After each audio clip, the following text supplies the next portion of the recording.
Om Ajnanatimirandasya Jnananjana Shalakaya Chakshurunmilitam Dhena Tasmai Shri Gurave Namah.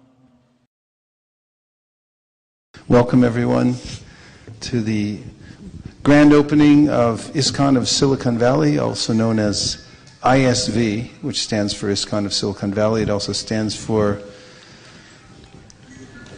Individual, Spontaneous, and Voluntary. The Prabhupada gave this directive that the leaders of the ISKCON movement should create an atmosphere in which the devotees perform service that is individual, spontaneous, and voluntary. They should also regularly give a fresh challenge so the devotees will want to rise up and meet it. So it's been a challenge to open this temple, but a very blissful one. And today we're feeling the culmination of that, to have attracted such great souls to come here to ISV. We thank you very much. Hare Krishna.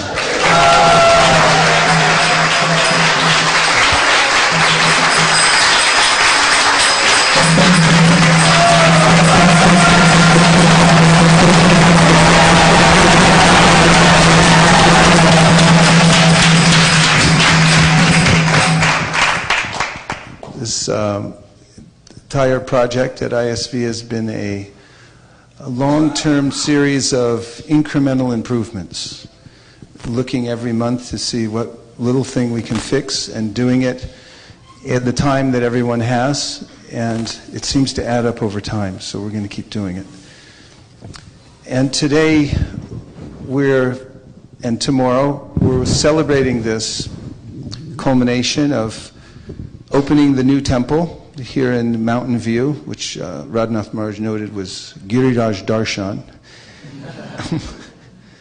And we'll begin this morning by hearing from some of our guests who have come here, some of the senior devotees. And the topic is encouraging words for one's sadhana and for helping to expand the community. So the devotees who will be speaking today will give their heartfelt experience and realization about how one can make advancement in devotional service and how best to organize a community so that it will be progressive and Krishna conscious, and all the devotees will be able to overcome obstacles of all kinds.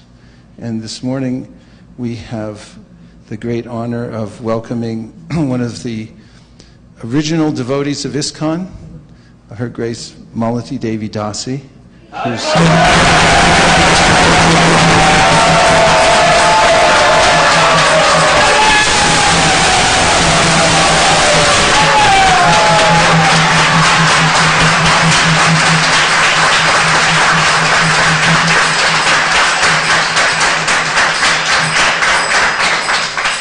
because we know her to be extremely dear to Srila Prabhupada, we take it as a great honor that she's here today for this inauguration, and we take it as a sign as Srila Prabhupada's mercy.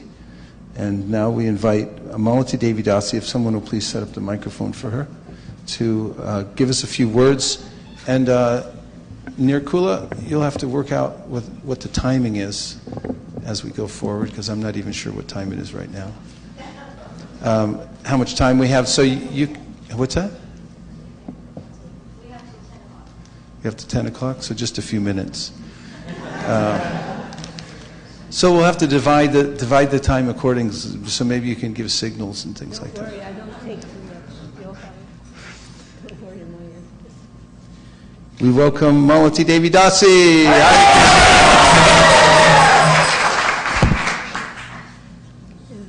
Hare Krishna.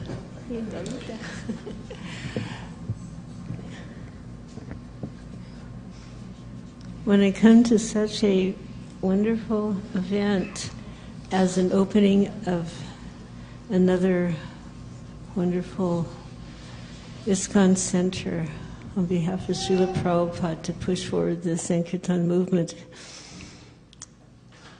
and there's such heartfelt enthusiasm, and as was just mentioned, actually years of incremental planning for this it'll be like a few minutes when the day's over. It'll seem that way. A moment is like 12 hours or more. And I reflect back in the actual beginning era, of which, by Krishna's grace, and it's inconceivable actually how someone like myself, who was just a foolish young American hippie girl, would come in contact with His Divine Grace, Srila Prabhupada, at a time when there was just a little handful of men and women, very young. The oldest person in the movement that wasn't even defined as a movement at that time was about 27. And then it went down back the other direction. So when we would open our temples, it was, to be honest, almost an unnoticed event. There was little ceremony. In the case of, I can speak from the second temple opening because that's where I came in the door. And we had, meeting a small group, Mukunda and his wife, then Janaki, Mukunda Adhikari at the time, and Janaki, and myself and my soon-to-be husband. We were still Melanie and Sam, and Joan and her friend Roger. And we just came down to San Francisco. Roger was already there, but the rest of us, the other 5 of us, traveled from Oregon to San Francisco. And the mission was to open a temple. The only 2 people in the group, the only 3, were Janaki and Mukunda. They had met Prabhupada. They were initiated. They were the first marriage in ISKCON performed by His Divine Grace. Janaki wore a sari for the first time at her marriage. In fact, that's the way it was for most of us in those first few marriages. Her sister Joan, who was to become Jamuna, had gone back for her sister's wedding, so she had seen a temple, which in those days was only 26 2nd Avenue, a small little storefront which could probably fit about 1, 2, 3 times into this whole space from wall to wall.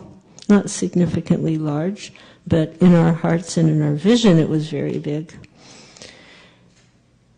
Mukunda and his wife Janaki were actually planning to go to to India. And it occurred to him that maybe he should ask the Swami whether or not there was something he could do for him before he went. And the answer was, since he was going to the West Coast, why don't you see if you can open another center? That's not exactly what he had in mind, but he accepted the desire and the instruction of Srila Prabhupada. So he collected myself and my husband, who at that point in time as members of the hippie tradition and Sampradaya, we weren't married, but we were living together, as it was on the top of a mountain in Oregon, employed by the federal government and looking out for fires. The only fire we weren't thinking about was the fire of devotional service. So they stopped and they asked if we'd like to join them to open a temple. And in my infinite wisdom, I asked, what is a temple? And he answered very truthfully for that time, it was a storefront painted white. So, all already we had noticed some difference in their demeanor. When they arrived at our mountaintop, we were actually not present. We were on another mountaintop, and we returned. We saw this car with a New York plate. They had come from New York. And we were wondered who it was, and we were really excited when we opened our door. It was a small little one-room cabin in the woods to find our dear friends. And as it was in the Vedic civilization, you offer your friends something valuable. You make them welcome. You offer them something in greeting. But we hadn't planned on anybody coming, and they'd already been in and made them, they'd already taken their seat, as it were, so we couldn't even offer them a seat. So we offered them something that was very dear to us in those days, which was LSD. And we were surprised that they politely declined. Then they told us that they had new names, that Mike had become Mukunda and Jana had become Janaki. So, another interesting change. And when we entered, actually, Janaki was already cooking something on her little wood stove. And I didn't initially notice what the ingredients were, or maybe you could say what they weren't. But she was making some kind of little balls out of dough and rolling them.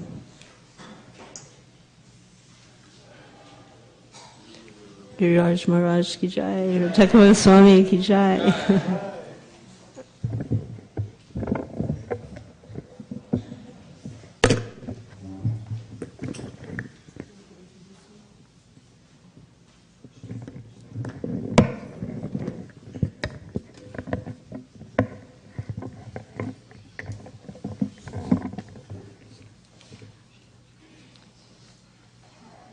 Introduce him first, then I continue. Do you want to introduce him first, and then I continue? Okay. So, making these little round balls, rolling them out, and putting them on the fire, and they were puffing up. So, to the uninitiated person, culturally and cuisine-wise and otherwise, I just couldn't imagine what was going on. It just seemed so, mystical, actually, that some little dough ball flattened out would puff up. And before we took their meal, they bowed their head in prayer. And at those days, we didn't have the whole Saryara Vijayjal, but we, chanted the Maha Mantra. So then I realized, there was no meat, fish, or eggs in this meal. And they explained that this was part of their new life. So it was really seeming like a big change had come over them. That, no more drugs. And they'd gotten married. That was, quite a phenomenon in those days for the young people. And the no drugs, just the new names. And then he said that after dinner, I want to show you a book. So after we had eaten, he brought out the first three, it's the volume 1 in 3 parts, the original edition, a Srimad Bhagavatam that His Divine Grace brought with him as his precious cargo when he came to the Western world. And it was at that time that I became connected with Srila Prabhupada. The hippies were, on one level, just, crazy, foolish people, but on another level, there was a very wonderful part of the hippies, which they were very open and inquisitive, as opposed to the regular society at that time, which most of us were trying to get out of. They wouldn't automatically denounce something if they didn't understand it or it looked different. There was an inquisitive, and most of us really wanted to know, if there was truth. We wanted to know truth. But it was not really forthcoming. And then all kinds of, false conclusions. I'm God, you're God. There's no God. God is everything, everywhere. Kind of half understandings of truth. The I'm God, you're God thing just didn't set well with me, because I looked at my life and I thought, my God, if I'm God, this is bad news. It's like, so I got the sign. The book was opened. The book was shown to me, opened up. And between the cover and just the first few shlokas, this willingness to resist any type of spiritual authority was washed away from my heart and my mind. My husband had always said, we need to get a guru. And my stupid little voice would go, you can get a guru. I don't want a guru. I don't want anyone to tell me what to do with my life. I want to make my own mistakes, So that was, typical foolish attitude. And then I looked at this book, and on the cover was a blue form on a snake with four, and the form had 4 arms, and then out of the form's belly came another form with 4 heads, and then there was all these little planets with replicated forms. So I asked Mukunda, what is this? Who is that? He said, this is God. And immediately I could accept, yes, God can't be like us, and we're not like that, at least, so just was immediately, there's God, and here he is. And then looking through the book, just not even having a clue what was Sanskrit, but seeing the Sanskrit and finding out this was the original language, and then the word-by-word transliteration. And I kept seeing this one phrase in the purports, Supreme Personality of Godhead, Supreme Personality of Godhead. And that was just supremely wonderful. So I wanted to meet this person, the person who was bringing this profound knowledge in such a way. And thus my interest in meeting His Divine Grace was developed. And we agreed to go to San Francisco and establish a little storefront temple. But it was just very, almost casual. And we found the little storefront. We were painting it. We had no pictures on the walls. We hadn't really seen any pictures of Krishna except for the book. And one person came in while we were painting, and he goes, what are you doing? And I told him, well, we're making a temple. And this person said, well, I've just come back from India, and I'm an artist, so I'll make you a picture. And interestingly enough, he made a picture of Vishnu. He brought it over.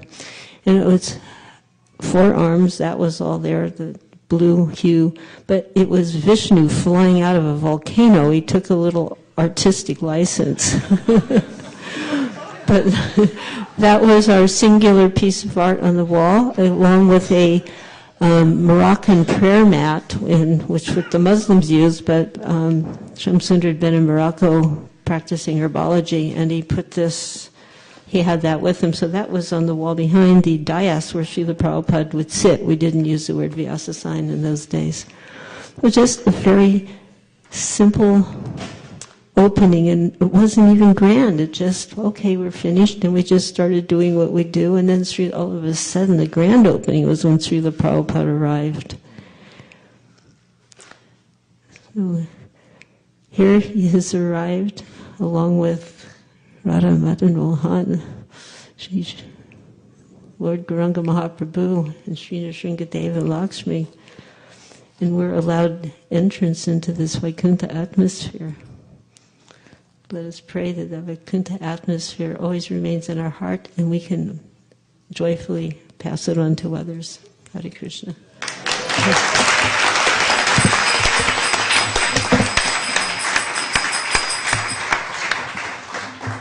A warm welcome to His Holiness Giridhar Swami Maharaj.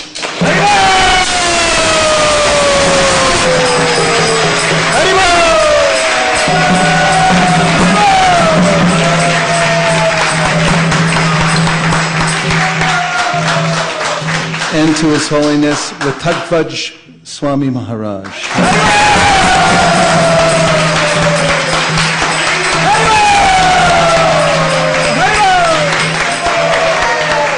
And to His Holiness Devamrita Swami. Hare Krishna. And now we're going to ask His Holiness Devamrita Swami. You can to speak to us some encouraging words about our devotional lives, how to move forward progressively in our personal lives and in developing a Krishna conscious community and spreading it to others. He's had experience all over the world. I could say harrowing experiences all over the world. He's risked his life to spread Krishna consciousness in places behind the Iron Curtain before there was any Krishna consciousness, when one had to risk one's life to smuggle books across borders and so forth.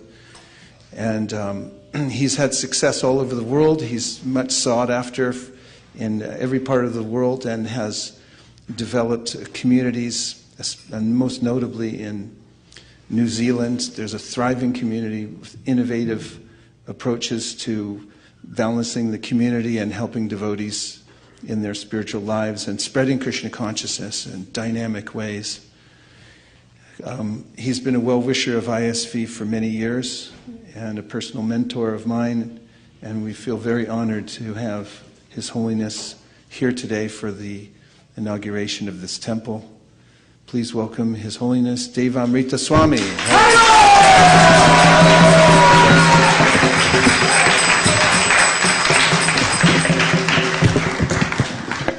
Nirkula Devi Dasa, you'll see at the back in the blue, she'll be keeping the time. How much time does everyone have, Nirkula? About 18 minutes.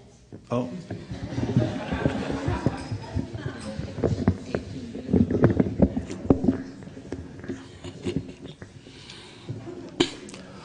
Om Jnanatimidandasya Jnananjana Shalakaya Chakshun Militam Yena Tasmai Sri Guruve Namaha Jai Sri Krishna Chaitanya Prabhu Nityananda Sri Advaita Gadadhar Sri Vasari Gaur Bhaktavrinda Hare Krishna Krishna Krishna Hare Hare Hare Rama Rama Rama Hare Hare.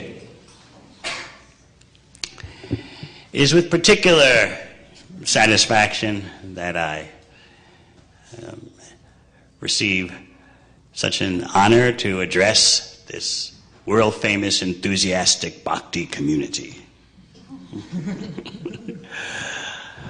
Why is the ISV community world famous? Because it's a community with the wisdom of Srila Prabhupada's books at the center. We're living in a country that, well, used to be known as being very opulent, and it's still very opulent for some. But there's always been something missing, whether the level of opulence for the general population rises or falls. There's always been something missing, and that is wisdom. In case you haven't noticed, Americans don't really know what to do with themselves. Other than make business and make war. Those two things they have down very well. As one president of the USA said early in the 20th century, America only has one business. That's business. So, this country has a history of having everything except profound knowledge. So now we look at the Silicon Valley area. We look at ISV, presided over by Sri Radha Madan Mohan, Srimad Mahaprabhu. valiantly led by His Grace Vaisesika Prabhu, striving very diligently to fulfill Srila Prabhupada's innermost desires. And what we see in this devotional community is the practical dynamics that come by taking Srila Prabhupada's books as your life and soul. In my travels around the world, in my tiny way, I urge devotees I urge them about two things. Love to read Srila Prabhupada's books and love to distribute them. And we see that this community vividly exemplifies those principles. Therefore, it can actually become a beacon, not only for this part of California, not only for the USA, but for the whole world. This community is showing the relevance in our day-to-day life of what Srila Prabhupada gave us in the form of his books. I remember Dhananjaya Prabhu, senior Vaishnava, personally telling me how Srila Prabhupada told him that, in other words, they were making a thought experiment, hypothetical situation. And Srila Prabhupada said, suppose all the temple presidents leave ISKCON. Suppose all the pujaris leave. Suppose all the leaders go. Still, because my books are there, someone will read my books and know exactly how to restart the Hare Krishna movement.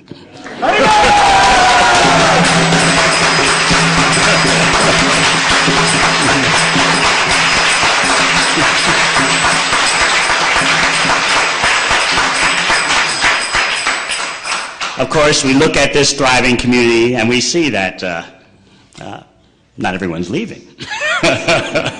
In fact, more and more are coming and more are staying. So we have to look at the heart of the situation and see, where does this vitality of this ISV community come from? And from what I can discern based on my analysis of what you're doing here, the community is thriving because it's basing its day-to-day practical endeavors on Srila Prabhupada's books as the foundation for community development and community expansion. Now, many of you may be taking your new temple project as nothing big, because actually there are bigger ISKCON temples opening. There are more majestic temples opening, especially in India. But here we see a well-thought-out temple acquisition and renovation, which proceeded in harmony with the distribution of Srila Prabhupada's books. So this temple community demonstrates a very important point, that by focusing on the books, it doesn't mean that other things will be neglected. In fact, other things are prospering very nicely because yajna is being performed. Of course, I'm sure you've heard this so many times in better ways from His Grace Vaisesika Prabhu. Feed that yogic fire the ghee it wants, and then everything else prospers. But many, I'd have to say, many devotees in North America may take that as kind of old-fashioned, been there, done that, or even an invitation for fanaticism or exclusivism, or an invitation for false prestige. So our ISKCON society desperately needs an example of a community that shows it can be, well, it's California, so I'll use the word holistic.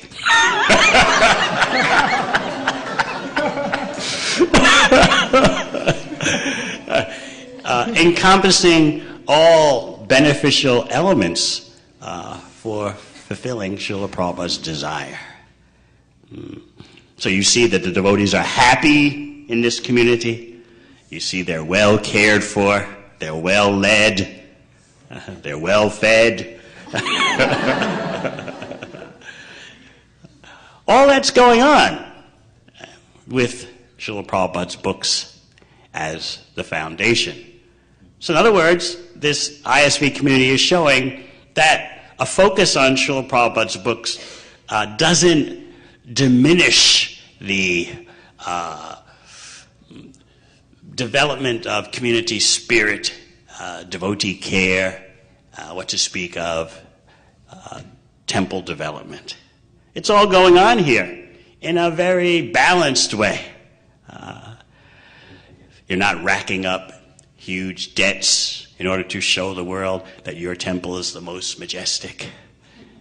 Everything is kept in perspective because of the focus on the prime yajna. Yajnaya sankirtana praya yajanti sumedas. So for that example, I'm very grateful. The USA needs wisdom. Wisdom means not just books kept on a shelf, but wisdom means a wisdom culture. A culture dedicated to acquiring wisdom and applying wisdom. When people can see that in their loneliness, which afflicts the population so greatly today, they'll be attracted. First of all, it's glorious to have wisdom. But secondly, to have a community based on applying that wisdom. That is such a powerful force. I was speaking a few weeks ago in Toronto, at the University of Toronto. And how are we doing for time, Nirkul? You're good, Maharaj. You're about 10 minutes. Okay. So the subject that I chose, I didn't think anyone was going to be interested. It was called The Wisdom Culture and the Brain Dead. Now, this is University of Toronto. It's the most prestigious school in Canada. And the students are actually real students who study. And they have a feeling that they're going places. So I was shocked when I showed up for the program, and the room was jammed. And I spoke about the need for a wisdom culture, for developing personalities with the qualities Krishna points out in Bhagavad Gita. Shamadamastapa shocham shanti arjavamevacha jnanam vijnanam ashtikyam brahma karma sudavacha. The fruit of a wisdom culture is persons who are in control of their mind and senses, you know, the Brahmana qualities, and they have both theoretical and applied knowledge. So I explained to the people that without this thriving wisdom culture, what is their hope? I was shocked. At the end of the lecture, they all applauded. I, of course, explained, in case they didn't know, what it's like to be part of the brain dead.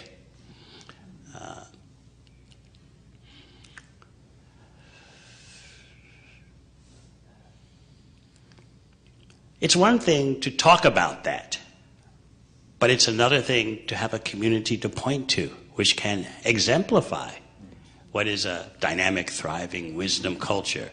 People want to know, and they want to be part of a group of people who know. Naturally, people are afraid of fundamentalism.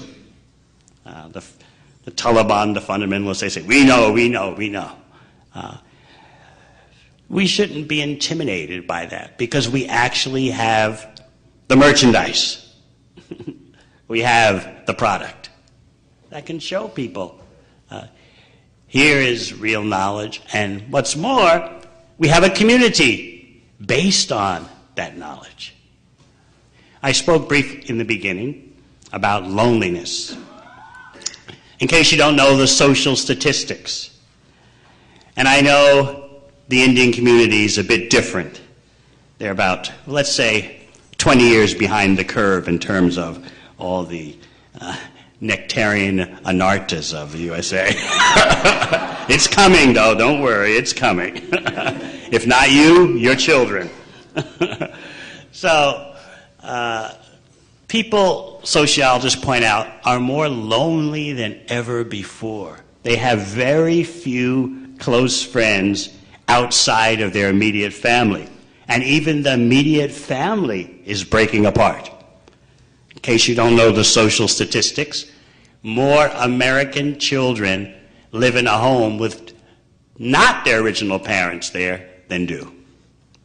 And for women who are 30 and under, more children are born to them out of marriage than within. So, even you look at the family situation, it's breaking apart. And that certainly will affect the Indian community, if not now, in a few years, because human beings are creatures of influence. You get carried away by the prevailing winds. But even if you would accept the family unit as intact, which it isn't, people have very few friends beyond that. They're more lonely than ever before, in spite of all the smartphones, in spite of all the social networking websites, in spite of all the high tech for bringing people together. People are they're farther apart than ever before.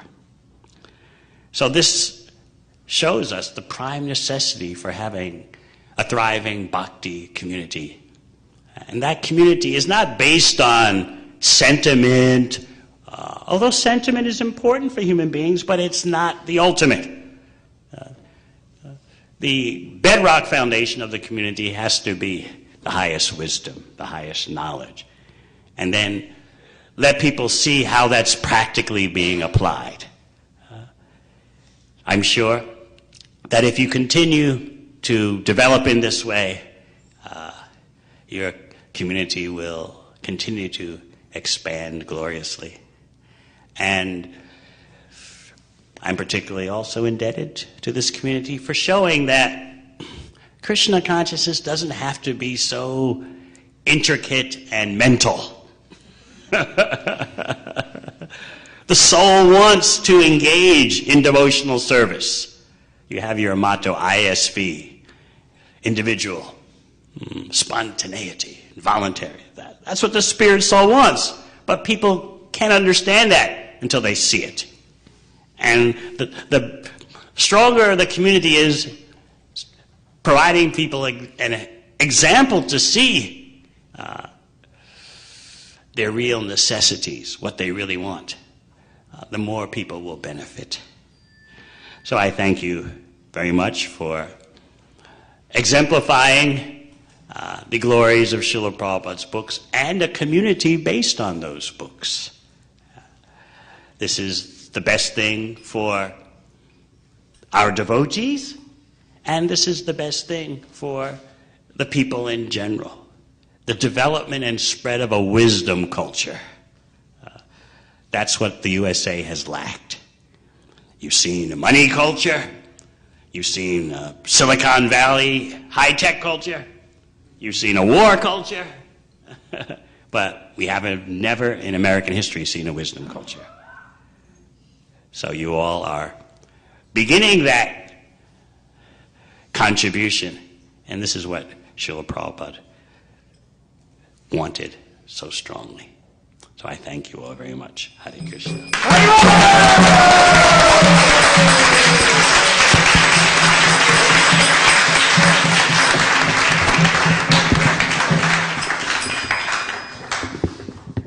Thanks again to His Holiness Devamrita Swami. Hare Krishna.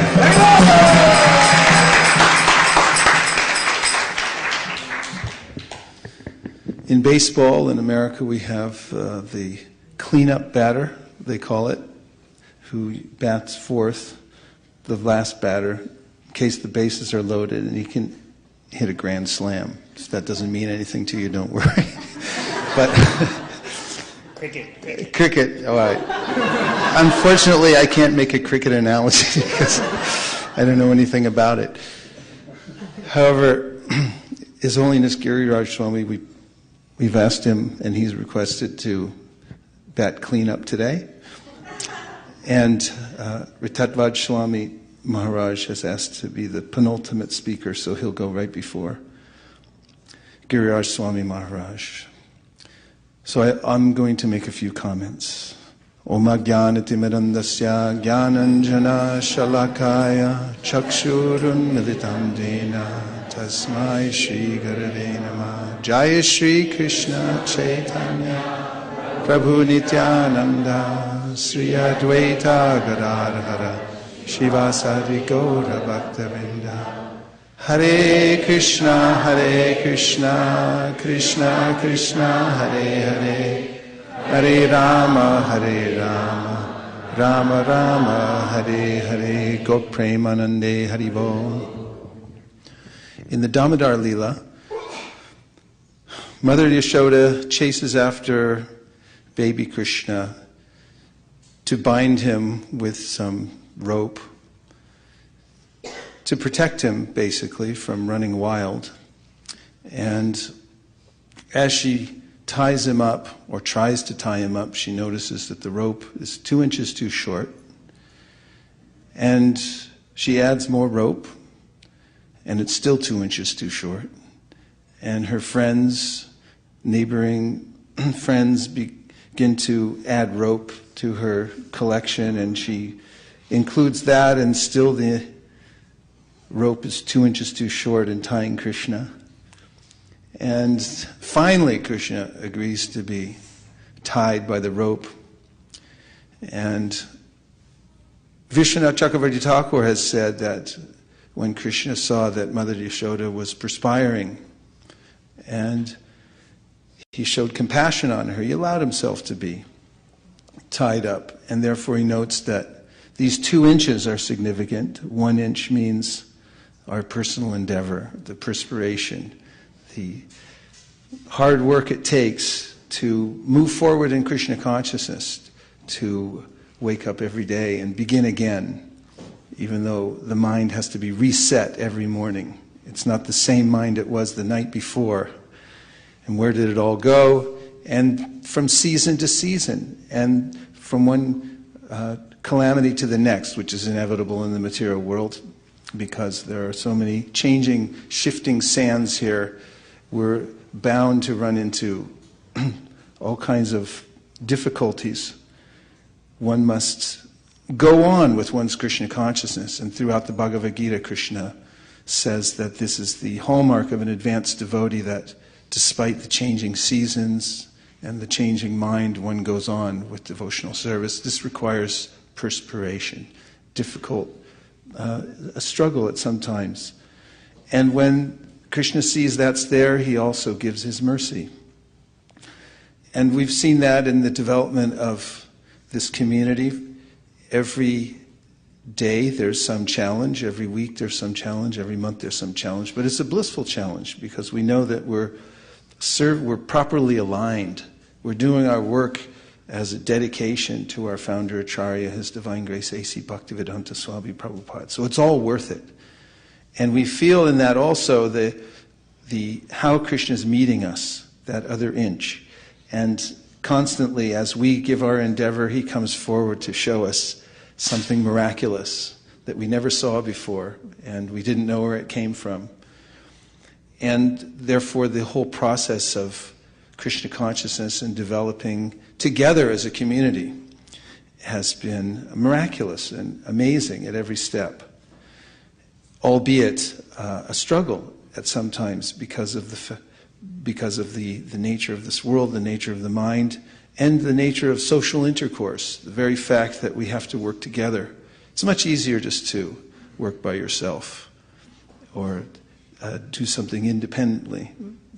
In fact, sometimes I tell devotees who are concerned about the level of difficulty of working together as a team sometimes, that in previous ages sages would go to the forest, and they would surround themselves by freezing cold water in the winter and burning hot fires in the summer, and they would sit there and tolerate for the sake of detaching themselves from the body.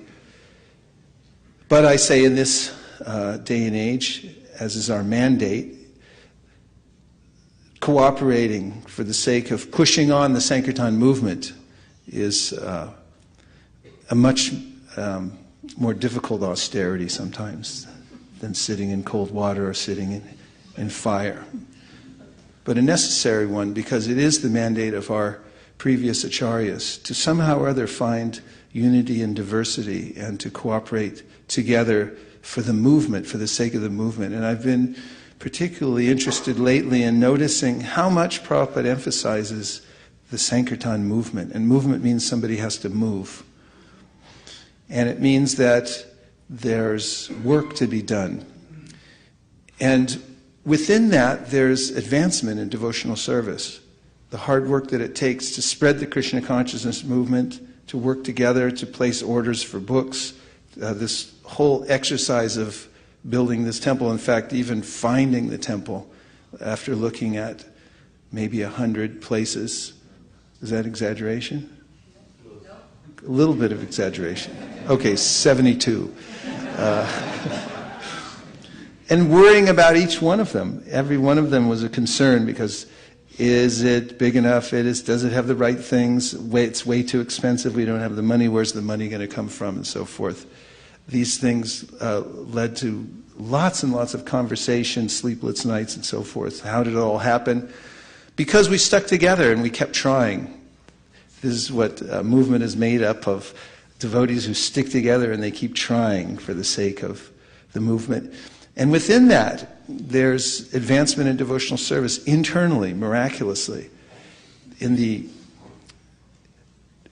Chaitanya Chandamrita by Prabodhananda Saraswati, there's a statement by that great acharya that when one serves the lotus feet of Lord Chaitanya Mahaprabhu, then naturally love for Radha and Krishna begins to flood the heart.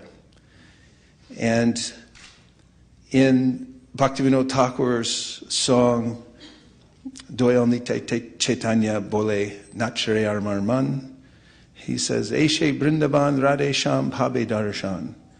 Gora Kripa Hale Hai. If you get the mercy of Lord Gauranga, then at the end that you'll see Radha and Krishna in Vrindavan.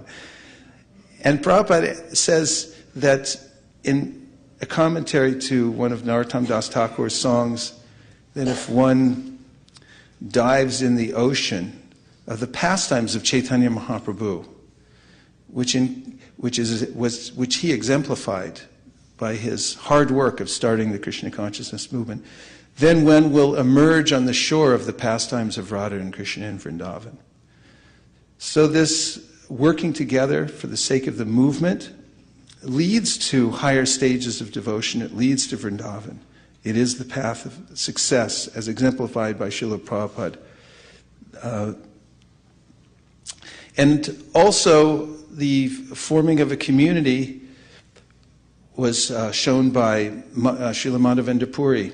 I'm always impressed by the story of how he discovered Gopal, who revealed himself to Madhavendra Puri in a dream, and then Madhavendra Puri revealed to the townspeople where he was located in the brush, and they dug him out. He had been hidden there because Muslim attacks had prompted the pujaris to hide him in the bushes.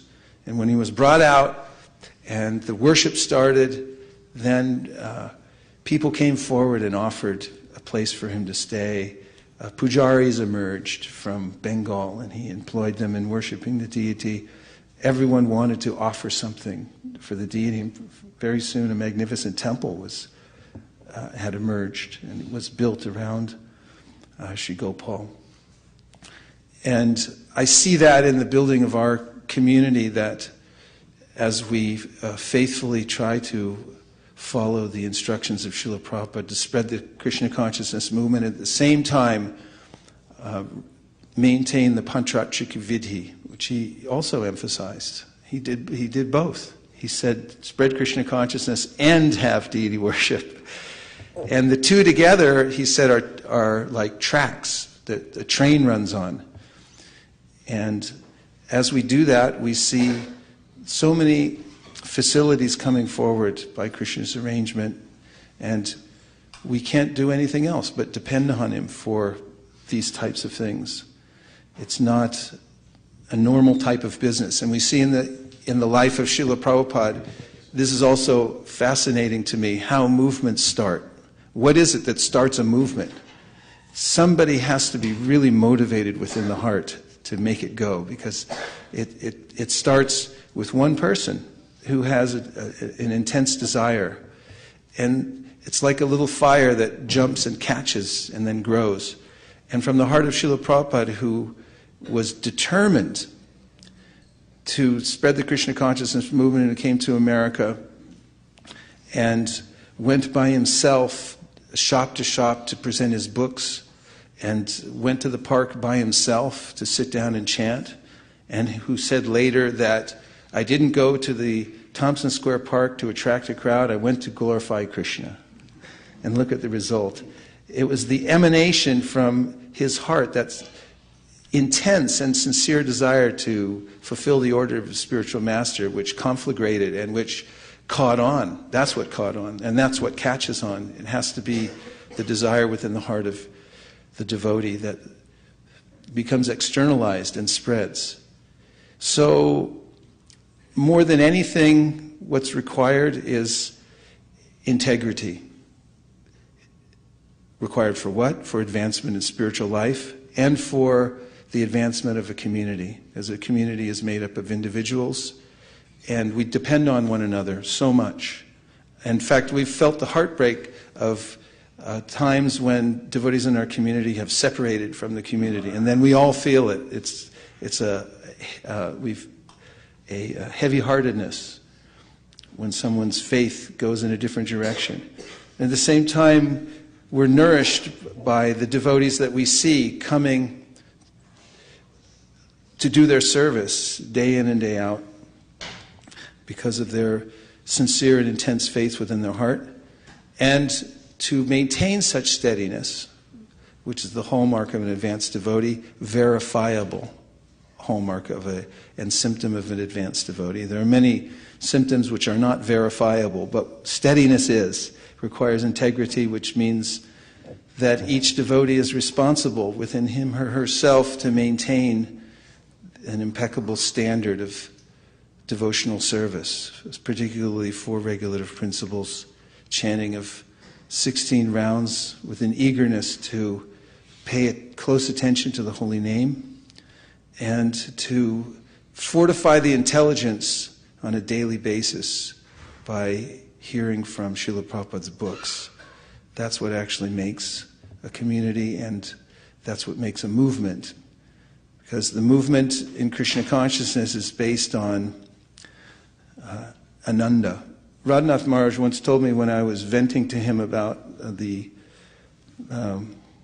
rigors of management, he said, above all, you must be blissful. He said, this is your main duty in life.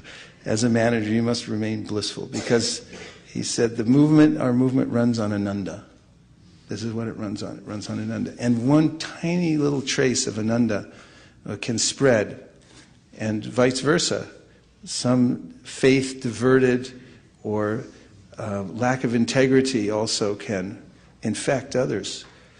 So we live in an environment in which we are very much susceptible to the condition of the hearts of others, and we have to remain daily vigilant to protect our own hearts, to make sure that we're fortified moving forward in Krishna consciousness, and checking the spiritual health of the community in general to make sure that devotees are getting what they need, that they're feeling happiness, and that they're advancing in Krishna consciousness. So, I'm particularly impressed to see these paintings on the wall. These were painted at the time when Srila Prabhupada was present. He oversaw their painting. He looked at each one of them. They had been waiting for us in the archives at the BBT, and Jagarini and Driti went and picked out many of the paintings that the BBT allowed us to take.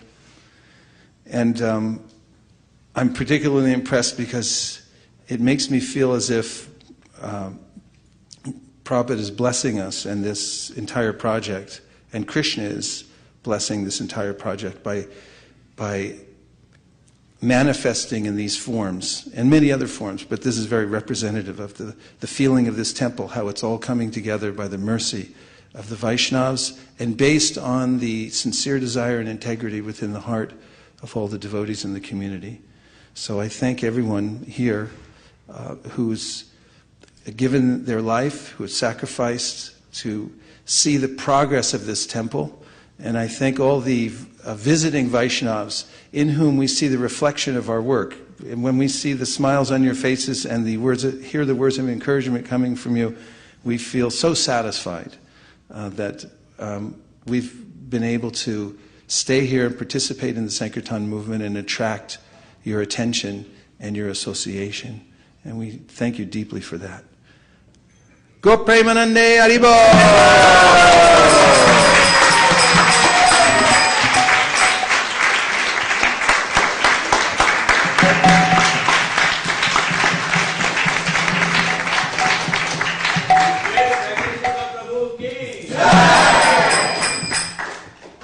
And now I'd like to cede the balance of my time, if there is, to the Swami from Florida.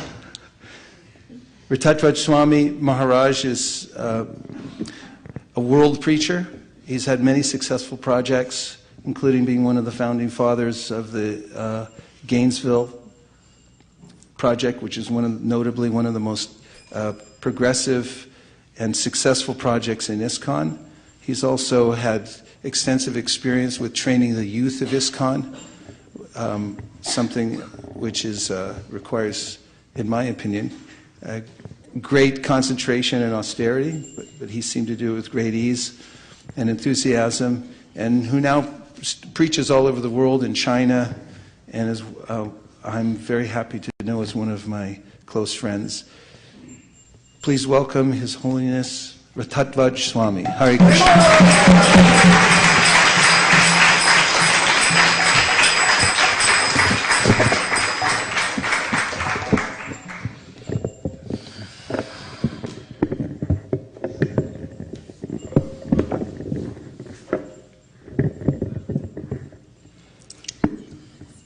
Hare Krishna. I just asked Giriraj Swami, what do you say after those three? They're all on base. Oh, they won't know that analysis. They're all on base, and I have to get them in through home base now. What came to mind while listening to everybody speak, several things came out. And one was when Devamrita Swami said, pour the ghee on the yagya. And I was thinking that some thousands of years ago, the sages, they gathered at Naimisharanya to perform a 1,000-year sacrifice,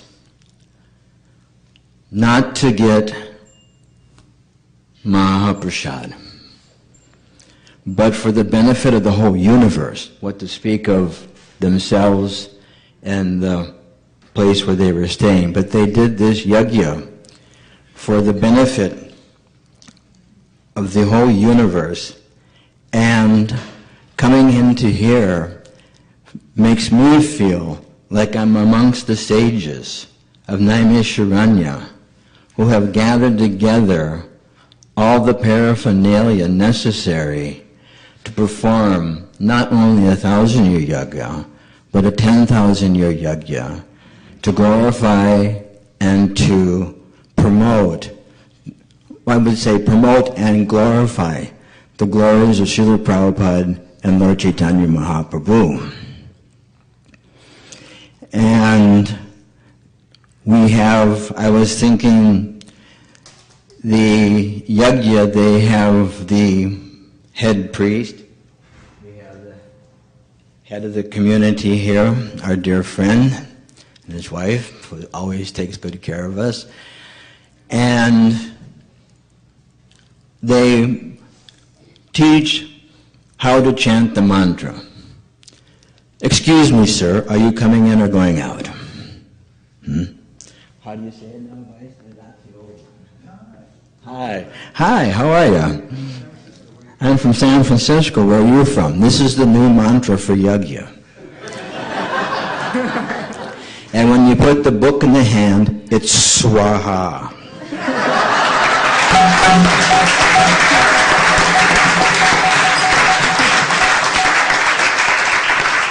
And when they open the book, the yajna is complete. I'll tell one story. I'll tell a couple of stories. I was on Sankirtan at the Kennedy Space Center. And at the Kennedy Space Center, they have millions of tourists. And as we got permission, because it's a government facility to work, we went through with the administration, and they were going through the different places that they thought we could distribute or not distribute. And first they said, well, inside the building, there's too many displays and it's too crowded, you'll bump into people, so that's probably not a very good spot, next to that space suit and everything. So we went out in the courtyard and they said, well, people stand in line for the IMAX theater and it blocks the road, so you guys can't go back and forth. And we went to this place, and finally they said, would you mind just doing the parking lot? And we said, Jai. And our first day out, we realized it wasn't just a parking lot. It was an organized parking lot where cars are, there's attendants, and they park the cars exactly next to each other. So we don't have to go from one end of the parking lot to the next, to the next, to the next. We just walk from 1, 2, 3, 4. It made it very easy. So my turn came up, there was 2 or 3 of us out there, and we distributed a very unique book for Kennedy Space Center called Easy Journey to Other Planets.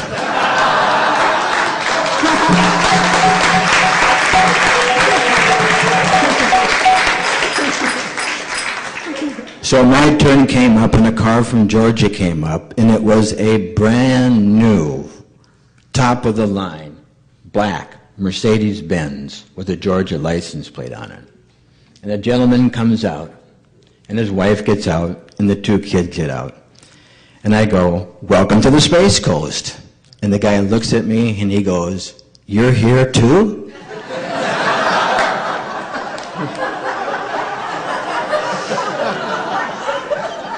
Is there any place you guys aren't? And he says, look, he says,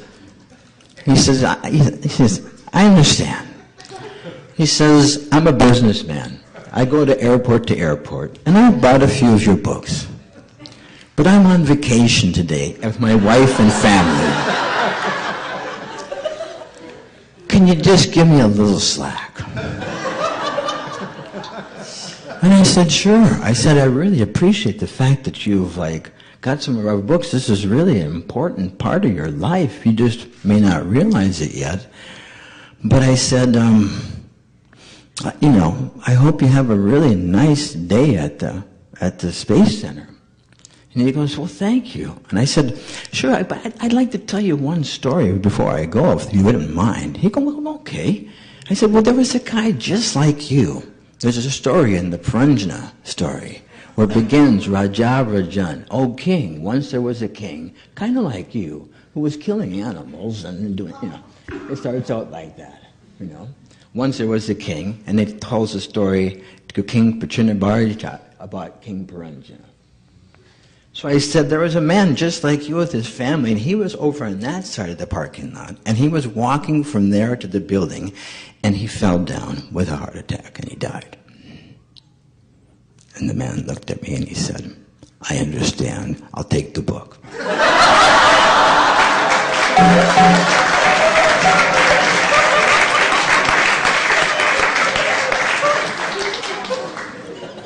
So you never know.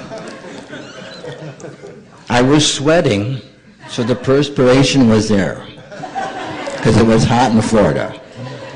It was so hot that we would start at 10 to 8, and by 8 o'clock you could take your arm and go like this, and sweat would come off and steam on the pavement. Very, very hot. And perspiration and effort, and then Krishna's mercy.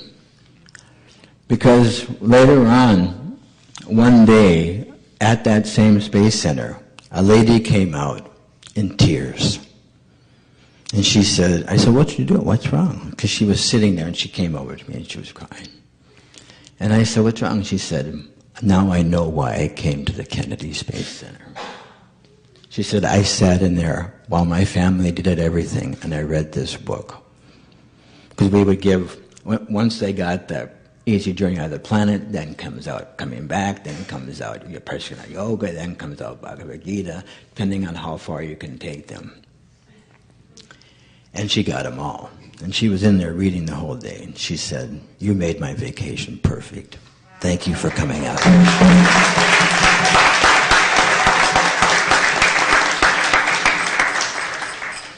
Now I'll just tell one more story. No, I'll tell a couple more. How many? Nicola Madaji Prabhu? So, Alvarez, I'm not looking at the clock. You have 10 more minutes. Okay. I forgot the story. Senior moment. The lady came out crying, and she got the book, and she was this and that. I'm just repeating it. Oh, I'm sorry. Unique things happen when we go out, and you never know. Here's the story I was going to say. We were working in Orlando, Florida, at a place called Wet and Wild. It's a swimming area. It has slides. And I was working with one other brahmachari, and one lady was walking down the sidewalk, and he said, it's my turn, but you can have her. She's a Christian. And I said, I don't think so. He says, I can smell him.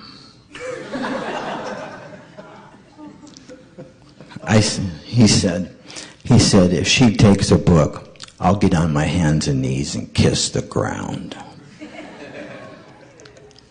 So the lady comes by, and I say, welcome to the, Orlando. And I handed her a Bhagavad Gita. And she says, oh, very good.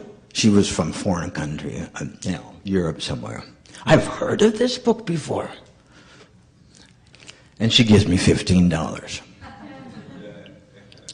And my partner got down the ground and kissed the concrete. So you never know who is a candidate and who is not a candidate. You can't judge a book by its cover, to say this. When we go out on Sankirtan, it is a special time where you don't know what's going to happen. You can meet, well, I figured it out one time. There is a verse in the Bhagavad Gita that says, out of many millions among men, I guess that means ladies too, one may be interested in spiritual life, and of those, one may be serious. So I figured it out, how many million people I would approach in a year, and it didn't even come up to one. So if I figured if I distributed more than one book a year, that I was getting some special mercy from Krishna. Calculations figure out that way. Huh?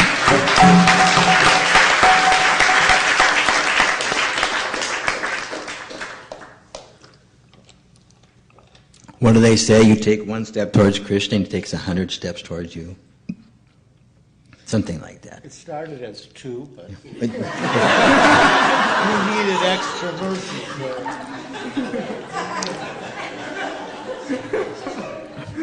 And you never, one more story. I just can't help it, This one's, I have to say like a slang word, which I hope nobody gets offended. But We're at the Florida Welcome Station. This is on the Florida-Georgia border. This is as conservative as it gets. And people are coming down I-75 from the Midwest. And so a nice man comes up with his wife, and his wife I stop him. I say, "Welcome to Florida." And I hand him a book, and I say, "We're passing out books on yoga and meditation, and we're just out here for the day, trying to, meet intelligent people who are interested." And it just happened to be the second canto. Remember when in the old days when you had to get so many of the Bhagavatams that came out per number of Gitas you could get? It was like a ratio, because the new books would come out and you'd have to have those distributed along with the Gitas, so we couldn't just distribute Gitas. So he opens up the book in the middle, and the first thing he reads is stool-eating hogs.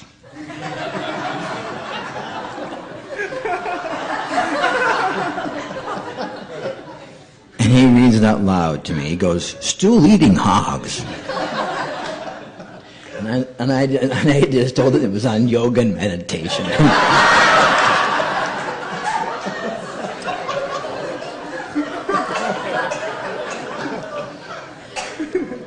So I don't know what to do now. I'm in a position where, I'm going to tell him that the hog was in asanas or something, and I'm not quite sure what I'm going to do, next. So then he goes, "Man, he must have been a hungry SOB." But he said the words. And then his wife comes over, back from getting the brochures, and she says, "What's going on, honey?" He goes, "Oh, nothing." And he closes the book and he hands me $10 and he walks to his car.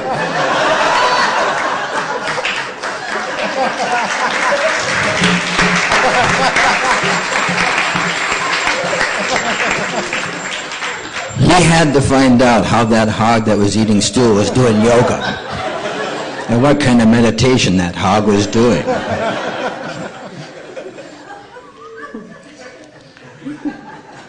But in all seriousness, you can see a few stories and how happy we become, isn't it? The bliss of going out and doing that yajna. And I remember being out there, just with one other devotee, and we would be meditating on all the other devotees around the world distributing books. I mean, you'd hear stories of like German devotees on the, what's that thing, that fast road? Autobahn. Stopping cars on the Autobahn to do books. You'd hear people doing this and doing that, and we'd be out there, "Welcome to Florida," nice to see. And when we could walk around the parking lot, we would know where they're from because their license plate. "Nice to see you. What part of Michigan are you from?" The guy, like, "How do you know I'm from Michigan?" But anyway,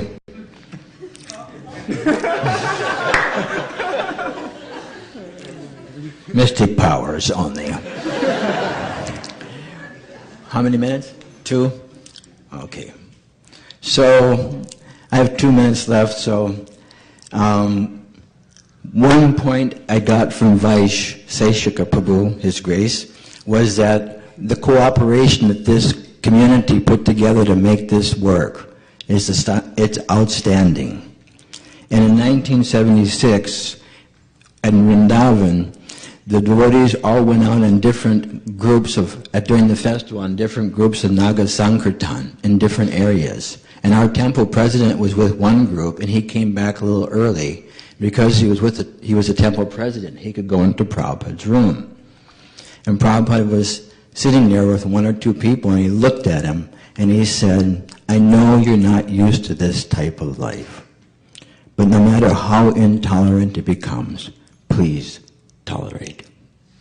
So this tolerance that you have performed on behalf of Srila Prabhupada to come together as a unit has produced something wonderful. The churning of the ocean of nectar, or the ocean of milk, I'm sure there was a few things that came out, but that ultimately we got the nectar of Krishna consciousness. Thank you very much.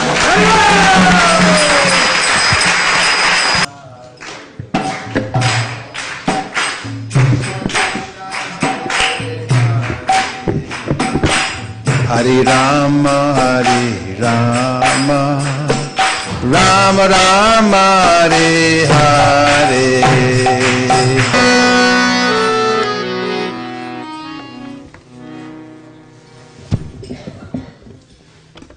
And now I'd like to welcome His Holiness Giriraj Swami. Hare Krishna.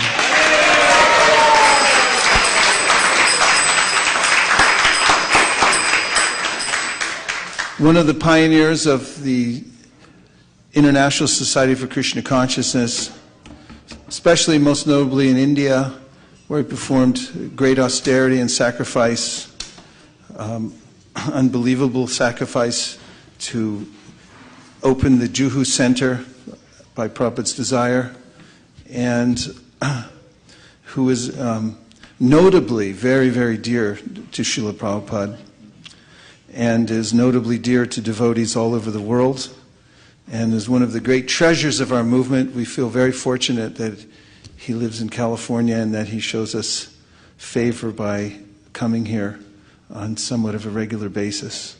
So it's with great satisfaction that I welcome our cleanup hitter and His Holiness Giriraj Swami Maharaj Ki Jai!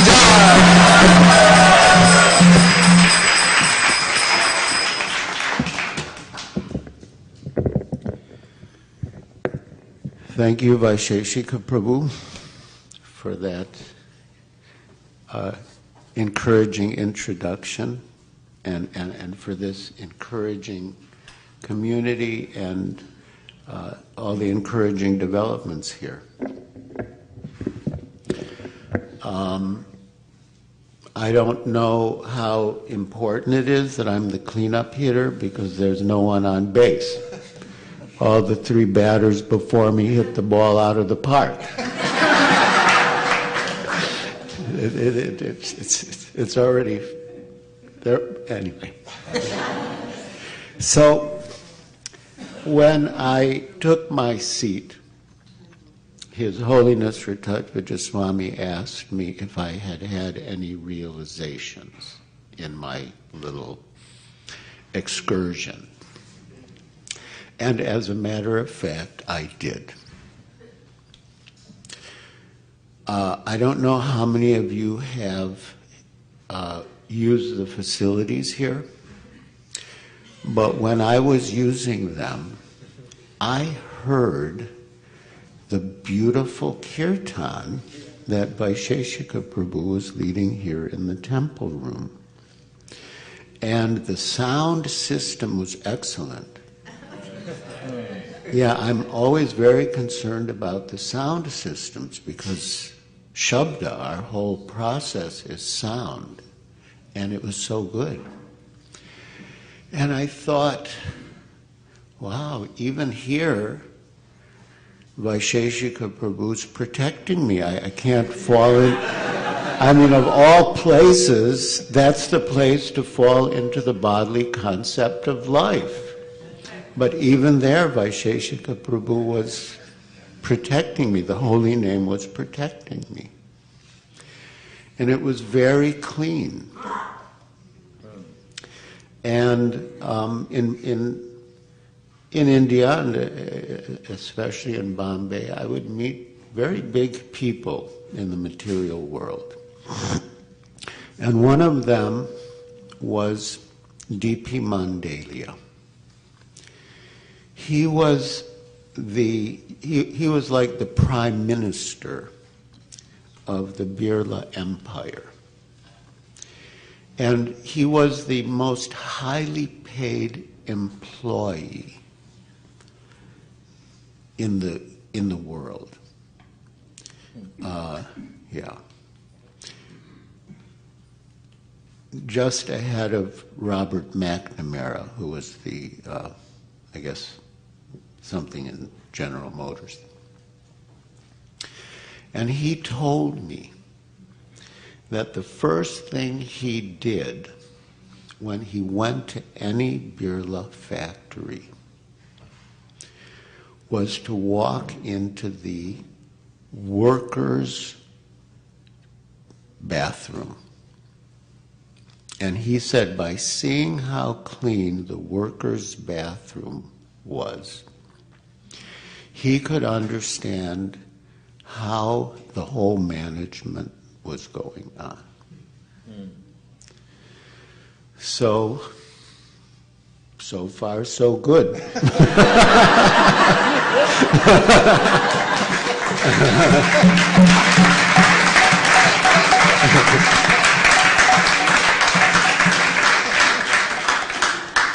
We're off to a good start. I think in the appreciation of Vaisesika Prabhu and the members of the community, one of the themes has been balance, the holistic approach, and specifically the balance between the Bhagavat Marg and Pancha Triki Vidhi. This is a very important principle in Krishna consciousness. Thinking of Srila Bhaktivinoda Thakur, we are in the 175th year of his birth. So it's a special year for Srila Bhaktivinoda Thakur.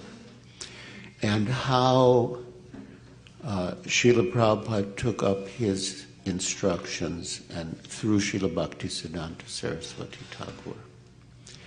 And in the emblem of Srila Bhaktisiddhanta Saraswati Thakur's institution, which he formed to further the mission of Srila Bhaktivinoda Thakur and Sri Chaitanya Mahaprabhu. One half is Bhagavat Vidhi and the other is Pancha Triki Vidhi. The two halves together make a whole. And I thought to read one verse from Srimad Bhagavatam, which very beautifully and sweetly explains the wonders of both of those processes and how they come together in temples.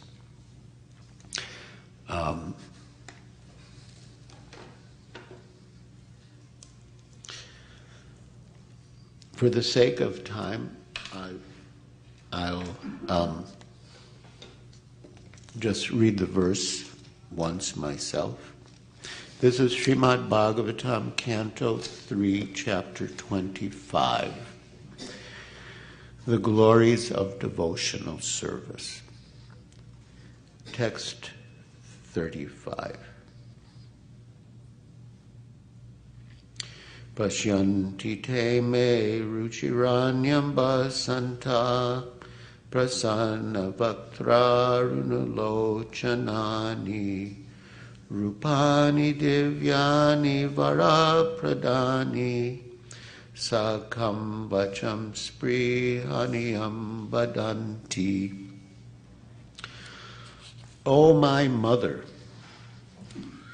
my devotees always see the smiling face of my form with eyes like the rising morning sun. They like to see my various transcendental forms, which are all benevolent, and they also talk favorably with me. Purport by Srila Prabhupada. Mayavadis and atheists accept the forms of the deities in the temple of the Lord as idols, but devotees do not worship idols. They directly worship the personality of Godhead in his Archa incarnation. It's a long purport, and I would suggest everyone should read it and study it.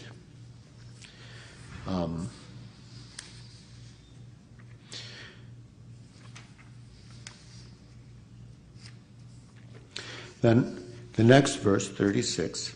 Upon seeing the charming forms of the Lord, smiling and attractive, and hearing his very pleasing words, the pure devotee almost loses all other consciousness. His senses are freed from all other engagements, and he becomes absorbed in devotional service. Thus, in spite of his unwillingness, he attains liberation without separate endeavor. Now, we've also been hearing about the importance of a community, of individuals and a community that exemplify the teachings or wisdom in the books. In fact, of course, Srila Prabhupada said different things in different contexts. But in one conversation, a disciple asked Srila Prabhupada Srila Prabhupada asked a disciple, why is our movement successful? Why is our movement spreading? Which, unlike other movements. And in that context, the disciple said, because of your books. And Srila Prabhupada said, there are so many books. So many institutions have books. And then Srila Prabhupada answered his own question, and he said, because my disciples live according to the books. That's what distinguishes, in Prabhupada, that's what distinguishes. Of course, if you're living according to his books, it means that you're reading his books. But the critical point is living according to the books. And what we just read about the devotees losing all other consciousness, I have seen with these deities in the other temple. During the kirtan's like so ecstatic. And I was watching like the devotees coming forward and just looking at Shri Radha Madan and Mohan, and really, they were losing all other consciousness. I know, because they definitely weren't conscious of me, which is good. I was glad. And they were that's liberation. You're absorbed in Krishna, in Radha and Krishna, and you forget everything else. So that's the deity worship side, and now the book side. Here the word vilas is very important. Vilas refers to the activities or pastimes of the Lord. It is a prescribed duty in temple worship that not only should one visit the temple to see the deity nicely decorated, but at the same time he should hear the recitation of Srimad Bhagavatam, Bhagavad Gita, or some other literature which is regularly recited in the temple. It is the system in Vrindavan that in every temple there is recitation of the Shastras. Even devotees who have no literary knowledge or no time to read Srimad Bhagavatam or Bhagavad Gita get the opportunity to hear about the pastimes of the Lord. In this way, their minds may remain always absorbed in the thought of the Lord, His form, His activities, and His transcendental nature. This state of Krishna consciousness is a liberated stage. So, these books have really informed every detail of our lives, of our whole parampara, and specifically our lives. And we are so indebted to Srila Prabhupada for writing these books. Srila Prabhupada would take rest at about 10 at night, sleep maybe 2 hours, and get up at midnight and translate these books for us. And even in his last days in Vrindavan, when he was so weak that he could not hardly move or speak, he was just lying on his bed in Vrindavan. But even then he was translating. You can see the pictures. He's lying on his bed, almost no flesh on his body. And Pradumya Prabhu's holding the microphone, and very softly Srila Prabhupada was translating Srimad Bhagavatam. And his consciousness, theoretically we could say, of course, he's a pure devotee, but his consciousness was perfectly clear.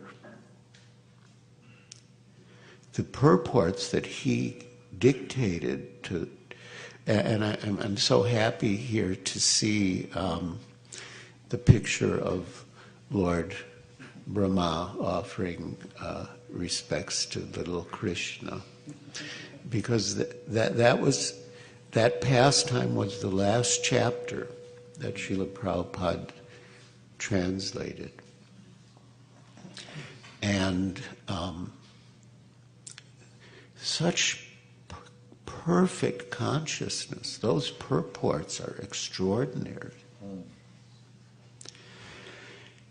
And some people might think, oh, well, Srila Prabhupada, he was reading the commentaries of the previous acharyas, and he quoted so many books, so many verses in his purports. He got the verses from the commentaries of the previous acharyas.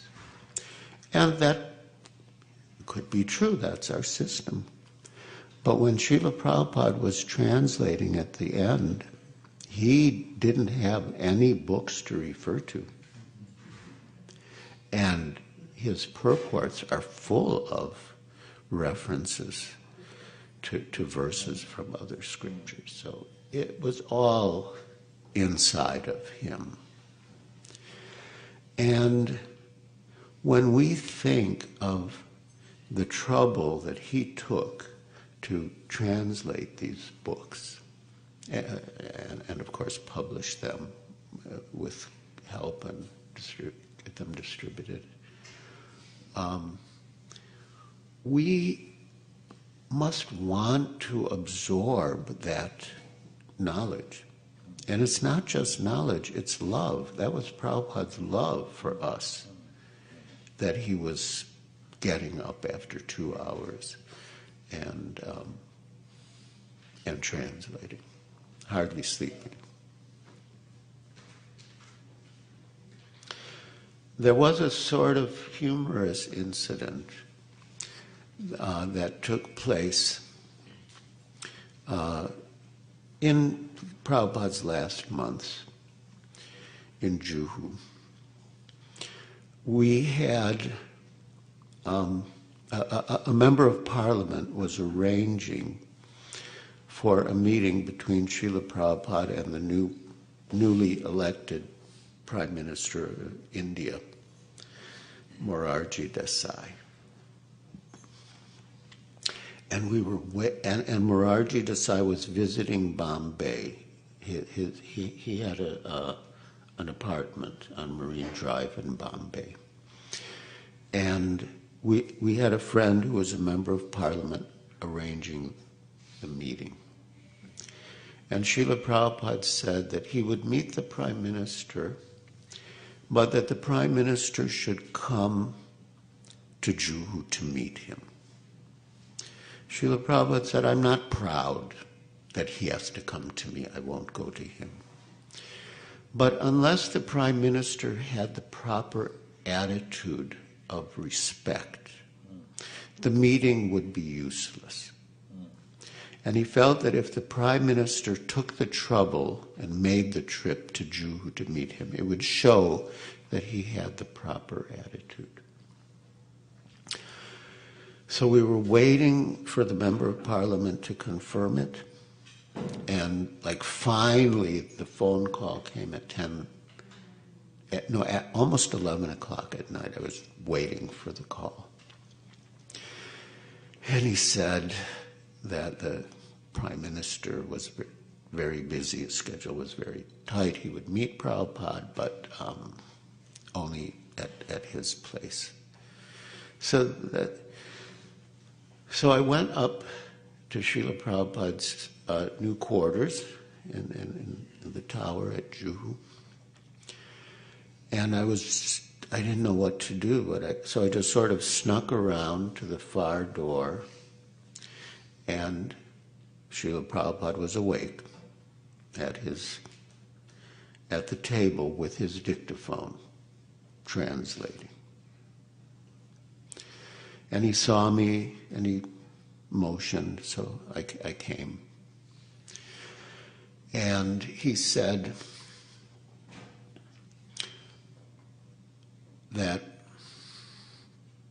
I was always praying to Krishna to be able to control my tongue. But now, in this condition, I can't eat. And I can't sleep. And mating and defending, there's no question. So, I guess I'm liberated.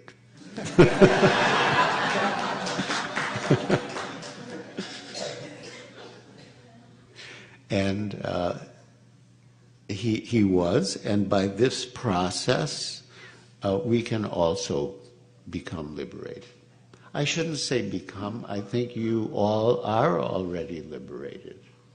We just have to stay close together, following Vaisesika Prabhu and all the senior devotees who are guiding us. And we will all go back home, back to Godhead together. But we're not going home back to God. We're already there. And that was my last realization when I was using the facility.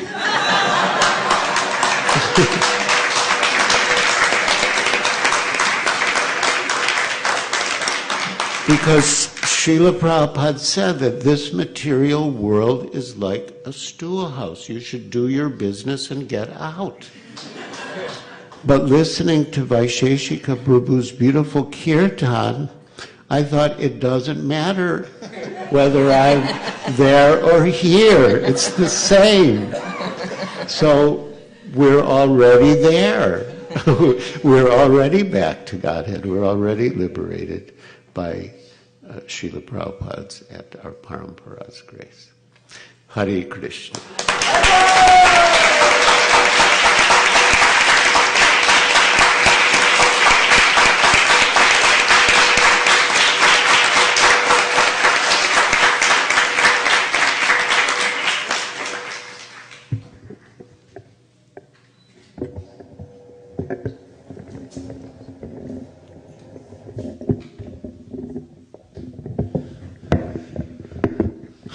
Again, we thank all the devotees for coming here to ISV. Any of you have come while the talks were going on, we welcome you. There'll be events throughout the weekend to celebrate the opening of this oasis for spiritual knowledge, wisdom, and for the distribution of spiritual knowledge all over the world. And the next event is a memorial service for one of our founding members here at ISV, who particularly distinguished himself in a very wonderful way, and that is that he and his family came to ISV at the very beginning. And maybe some of you don't know the history, but Rohini Kumar Prabhu came up to the Bay Area with some of his brahmacharis, and they started a temple in a house. And when Sunday feasts are involved, the neighbors normally start to notice after a while that there's a big party going on every Sunday. And when they realize that it's a religious, spiritual party, they sometimes become annoyed. So when they came and brought the deities and they were living in the living room and there was brahmacharis there, then the house gradually expanded into a storefront and a house and an apartment, small apartment for the brahmacharis elsewhere, and then the householders took over the house. And then we outgrew the little storefront. It's like the story of King Satyvrata and the minnow he found in the lake and then in the stream, who was actually Matsya, and kept expanding and becoming larger and larger and saying that, put me in a larger body of water. We felt like that. Everywhere we went, Krishna would expand his influence and more people would come, and then the landlord would come and say, you guys got to go. You don't fit here anymore. And the haircutting salon next door to the Radha Krishna temple and the pizza place down the road agreed with him that we didn't really fit in. It was interesting, though, because we had a storefront in a little strip mall. And people would walk by, wanting to get a haircut or get a pizza, and then you could see Radha Krishna. They were giving their darshan. They're so merciful. Shri Radha Madan Mohan would be looking out, and we'd notice all the time people walking by, and they'd stop and they'd look. It's like, what is that? What is going on here? So gradually, we moved from that facility to the commercial building we just moved out of, which was a place of many happy pastimes. That place, miraculously, although the temple room was tiny, just a fraction of the space we have here, somehow or other we accommodated on one Janmashtami through creative engineering of our genius, Hansapriya and others who organized the festival. 3,000 people came to Janmashtami. And all the time we joke when people would come and they'd sit in that temple room and there wasn't enough room, we'd say, look, we fit 3,000 people in here before us, so no complaints, just move in a little closer. And at least 5 times during every lecture we'd have to say, everyone please move up, please move up. And then Krishna again forced us, as he did King Satyvrata, to put me in a bigger pond of water, and we came to this pond. And of course the big joke was the first time we moved in here, devotees were coming up to me and tapping me on the shoulder and saying, Vaish, we need a bigger place. But that's the way it goes. When you're dealing with Krishna, the vibration expands, Krishna expands, and that's how the movement goes on. What can we do? But we live to accommodate Krishna and his needs, and as we do, the movement expands. So, in the beginning, a devotee who came in the early days of that house with his family and 2 little toddlers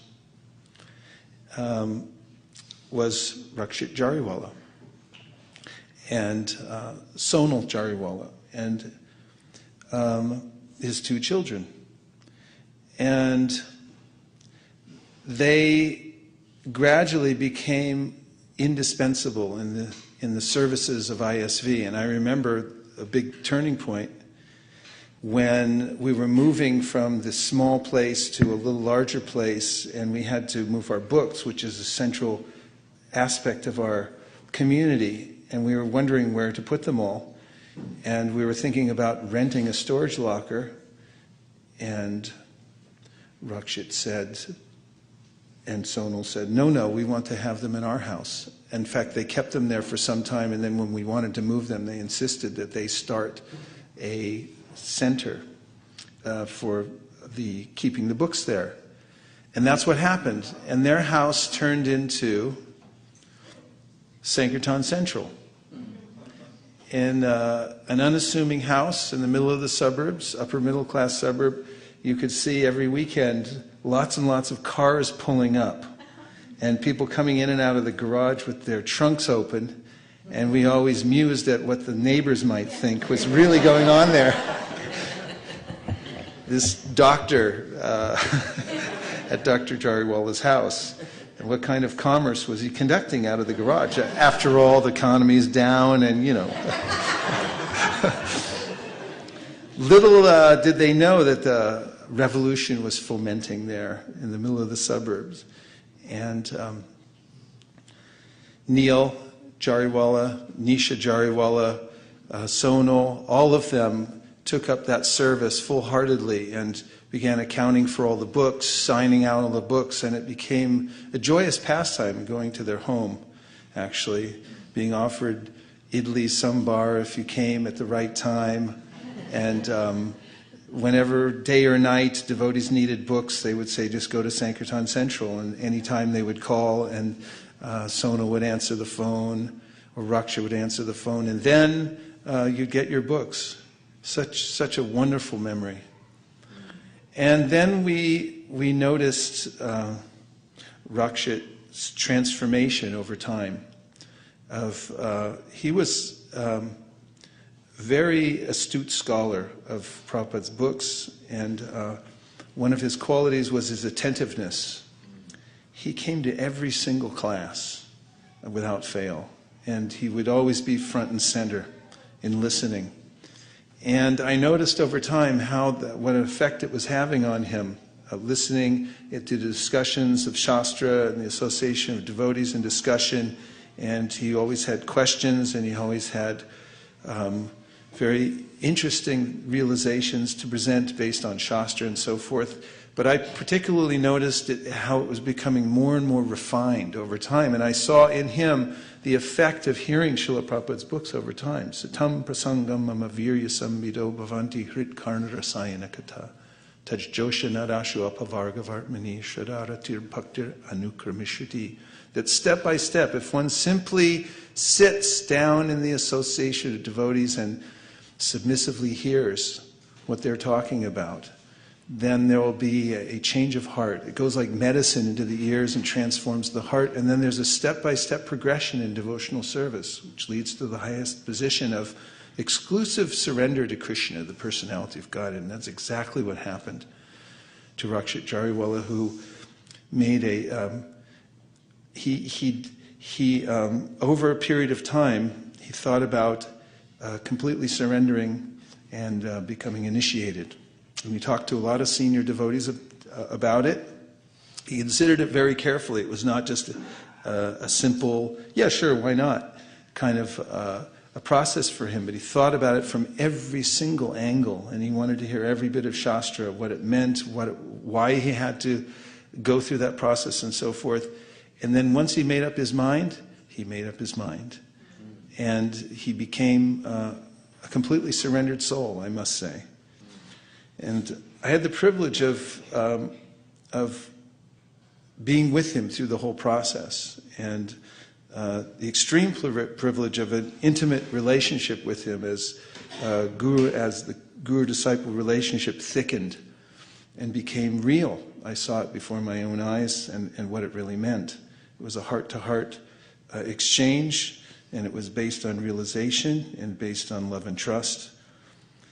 And amidst that atmosphere, Rakshit Jariwala became our beloved Rasika Shekhar Prabhu in a grand initiation ceremony. It was grand because particularly devotees wanted to come and be part of it. They wanted to be there with him when he made that commitment, because they had seen how much he meant to the whole community, how he had given his life step by step, how he was dedicated in every aspect of his life to not only taking care of his family, his career, which was arduous, and he had to fly all over the world, take care of business, but he was so attentive to his services, so attentive to his service. Sometimes as the voice of ISV, he would prepare the offerings that we would make every month for our monthly Sankirtan festival. And Sona would tell us, his wife Sona would tell us how he would stay up most of the night. He was very sensitive also. And although he had a stoic external feature, his heart was very soft, and he was very sensitive. And he was extremely attentive to his service. He would stay up late at night compiling the scores. We've been perfecting the system over time and making it more efficient, but in the early days, it took a lot of work, right, Sonal? And Neil and Nisha, who all worked on it together. And so we all became very much attached to Rasika Shekhar Prabhu for all of his qualities. And we always talk about how this life is temporary, and recently I've attached myself to a statement Prabhupada has made in one of his classes about how this life is like a lightning flash in eternity. In fact, he says even the life of Brahma is like a flash of lightning in eternity. And we talk about it. I could be so glib about it and say life is so short and so forth. But such a perfect arc his life took, in that he embraced the process step by step. He followed everything he had to follow. He developed firm faith. He took initiation. And then in the middle of our Christmas marathon, as he was fully absorbed, he always was fully absorbed. I mean, it meant everything to him that the book distribution would go on and that we'd make our goals. He just suddenly departed, very suddenly, without any warning. He was at work and just left his body. And I was in India at the time. I was in Govardhan. I'd just come back from my morning parikram of Govardhan Hill, and came into the ashram singing, as I'm always feeling happy coming after the Govardhan parikram. And Keshavardi Maharaj, I looked at him and I thought, something's wrong, maybe I did something wrong, what happened? And he said, you have to sit down, I have some very heavy news for you. And I'd never seen him like that before, so practically the blood drained from my face before he even said anything.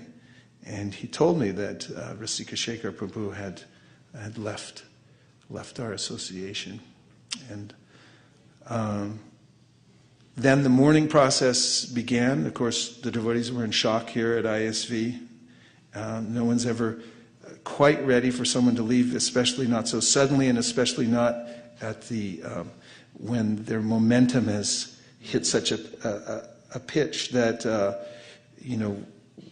we have great hopes, for that devotee and the service that they're doing, and we're so dependent and so forth.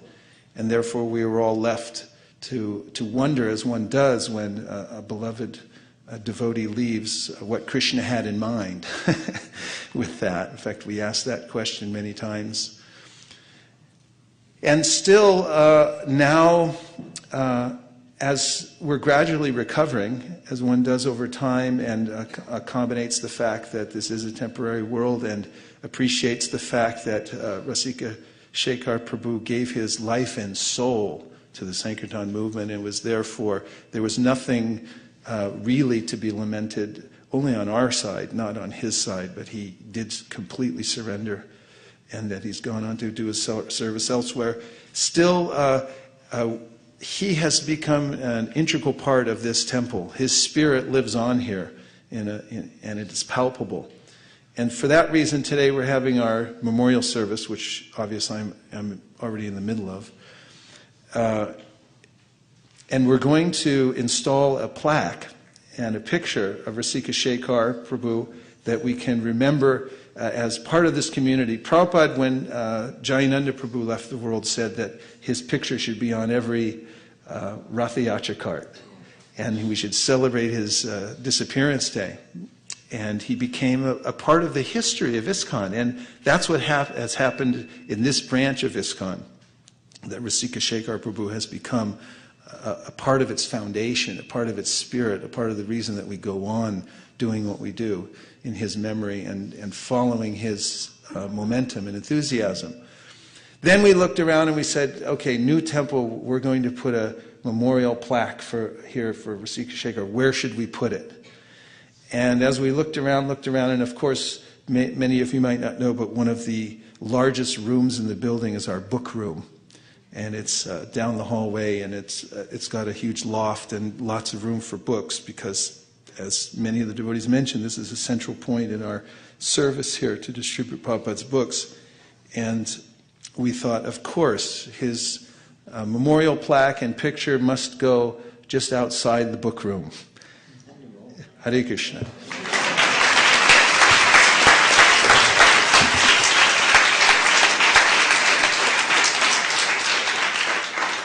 So we have that framed picture of His Grace, Rasika Shekhar Prabhu. We have a memorial plaque.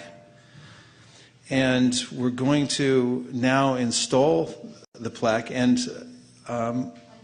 unveil the plaque, which is already installed. And we're going to unveil it. We're going to have a kirtan, remembering Rasika Shekhar Prabhu, invoking auspiciousness for this day when we're installing or unveiling his memorial plaque. And that'll be just through that doorway, down the hallway, and on the left-hand side. I don't know how many of us can fit there, but at least the forward Sankirtan party can go in that way, and then everyone else can go by afterwards and see Rasika Shekhar Prabhu's memorial plaque. Over to you, Nirkula Devi Dasi. Do you have something to say about the rest of this memorial service, or is there?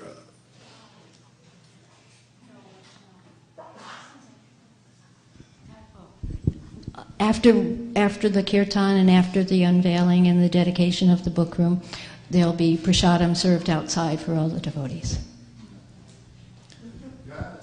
Haribol!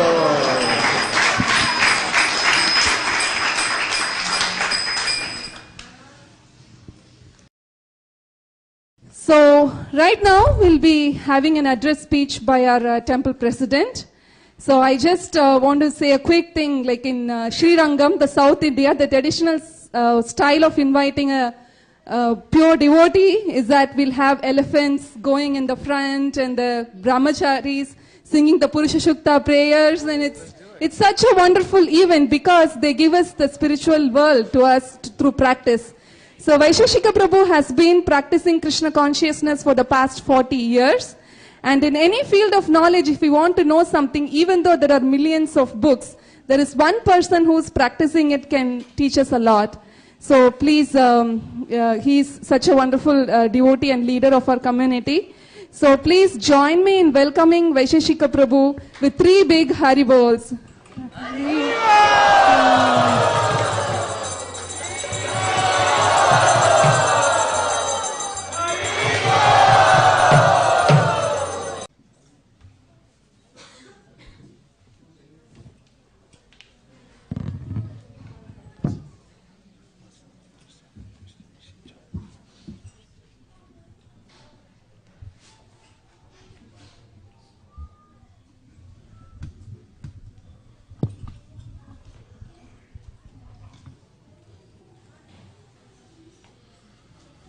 Om Ajnanatimirandasya Jnananjana Shalakaya Chakshurun Miditam Dina Tasmai Shri Gurave Namaha Shri Chaitanya Manobhishtam Stapitam yena bhutale swayam rupa kadah mayam dadati swapadantikam vandeham Sri Guru Sri Uta Padakamalam Sri Gurun Vaishnavam Sri Rupam Sagrajatam Sahagana Raghunatham Vitam Tam Sajivam Sadvetam Sadvatutam Parijana Sahitam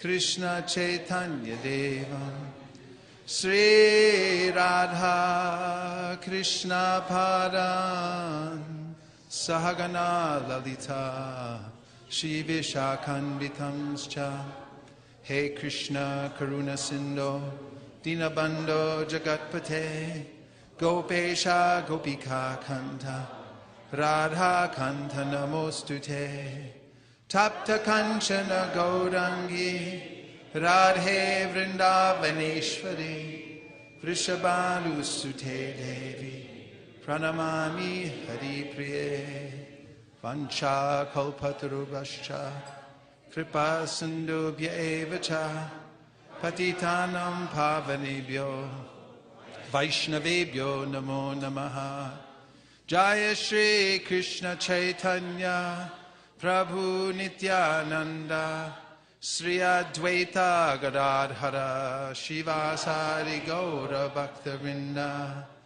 Hare Krishna Krishna Krishna Hare Hare Hare Rama Rama Rama Hare Hare Gopremanande Haribo. Welcome everyone to ISKCON of Silicon Valley. It's a thrill for all of us who have been part of this project for many years to invite our friends, neighbors, devotees from all over the world to come here, to be together, to experience the transcendental sound vibration and the atmosphere that is created when the sole purpose of an establishment is to connect with Krishna, the Supreme Personality of Godhead, our divine source. Such a simple process, actually. How could it be forgotten? But there are many distractions in this world and many attachments. And they're very difficult to give up. And it's difficult to focus the mind also. In fact, thousands of years ago, the sages gathered together at Naimasaranya to discuss how in this age of Kali, the age of extreme distraction, people would be able to make spiritual advancement. And they asked several questions to Sutta Goswami, and one of them, what is the highest occupation for every living being by which they can feel actual satisfaction of heart?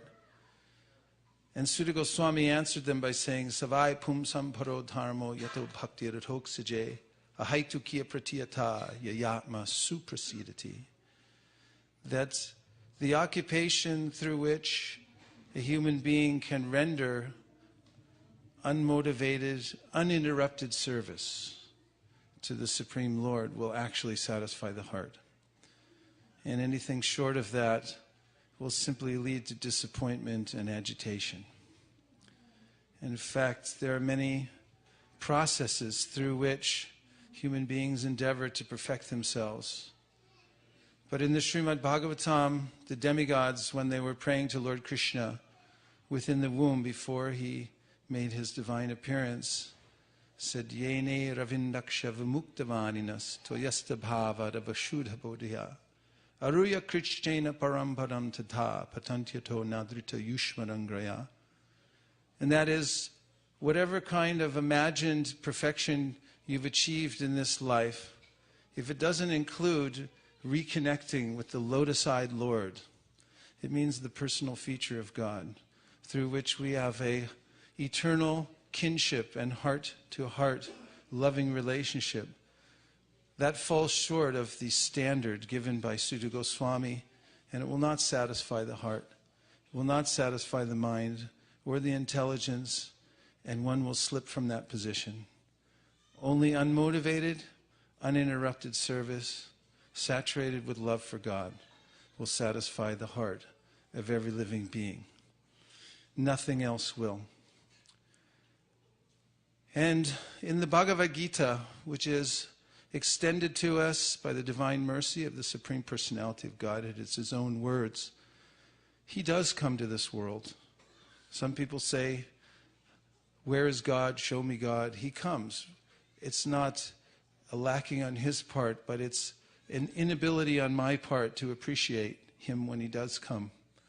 In fact, we studied much last year or earlier this year while we were in Mayapur about a phrase which Srila Prabhupada mentions in the Chaitanya Charitamrita, and that is that every human being has an appreciating capacity.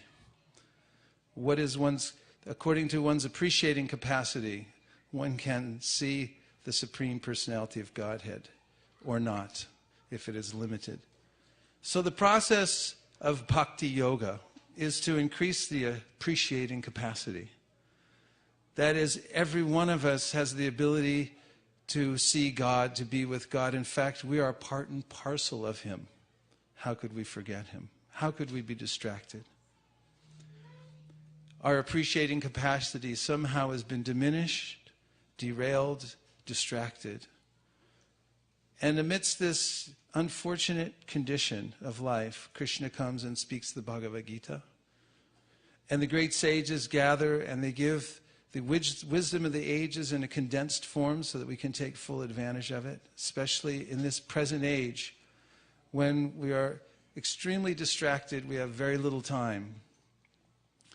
And Chaitanya Mahaprabhu came 500 years ago to encapsulate all that has been taught in the Bhagavad Gita, all that has been taught in the Srimad Bhagavatam.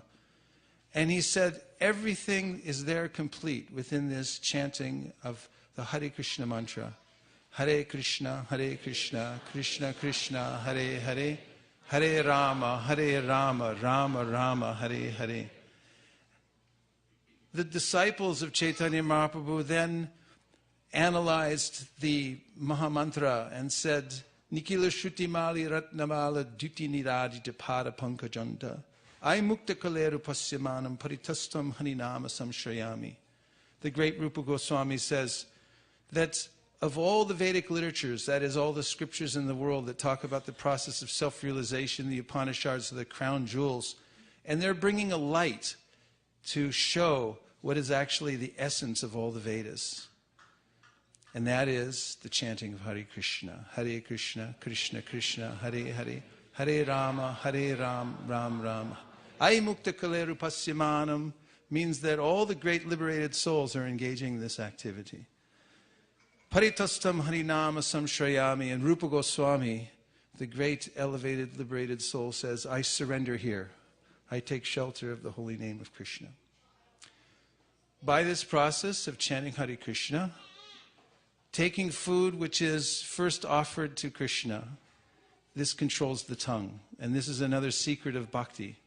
And that is, the tongue is the rudder and it directs our life. If you can control the tongue by chanting Hare Krishna, Krishna Krishna, Hare Hare, Hare Ram, Ram Ram, Hare Hare, and tasting only those things which are first offered to the Supreme Personality of Godhead. Then the Padma Purana says, Atashi Krishna Namadi Nabhaved Grayam Indriye, Seifin Mukhi Jivado Swayameva Spuratyada. That you've begun the process of yoga in the right place by controlling the tongue. And by doing that, Krishna will reveal Himself to you. So this is the complete yoga process. The chanting of Hare Krishna, the taking of Krishna Prasadam, and then to fortify the intellect, we have these wonderful books. Now you'll see over, if you'll just, there's a yoga exercise I'd like you to try right now. Turn your head to the left as far as you can. Right to the right. Turn your head to the right. Keep turning. Now you'll see Mukaravind on the showroom floor back there. He's pointing out that this library, it's a bookcase full of books. this is what we're distributing. This is the full library called the Complete Library of Srila Prabhupada's books. It has all of the Srimad Bhagavatam, Chaitanya Charitamrita, and everything that our spiritual master has left behind for us, along with kartals, madanga, deities, tilak, chanting beads. I mean, if you're stranded in a desert island somewhere and you have this, you'll be okay. And this you can take away. We have the bookshelves also. They come with it. It's complete. So this is what we're distributing along with the holy name and Krishna Prasadam. And anyone who takes these three things and embraces them in life, no matter where you live, no matter what situation you're in now, you'll feel for yourself the exaltation of spiritual advancement through this process, guaranteed. And the Srimad Bhagavatam says, you can experience it for yourself. Bhakti parishanu bhava viraktiranyata traishatrika ekakala. Prapadyamanasya yatasnatasus tushti pushti shuddha payonugasam. And that means as a hungry person takes food and feels morsel by morsel that he or she is becoming full and full of strength and vigor again, and that the hunger is going away. Similarly, one who takes this process of bhakti, simple devotion applied in a very profound and simple way, will feel for him or herself the ingress of bhakti into the heart. He or she will actually begin to see God within everything, in every aspect of life. And finally, one will become detached from all things which are not connected to the Supreme Personality of Godhead. And finally, I'll leave you with an image which was given to all of us by our beloved Lord, Sri Krishna. And this is such a simple metaphor that he gives us, and an example from nature.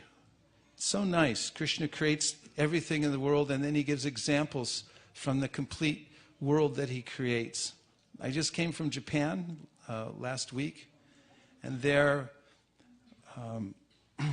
one of the devotees took me to the botanical gardens near his house in Osaka.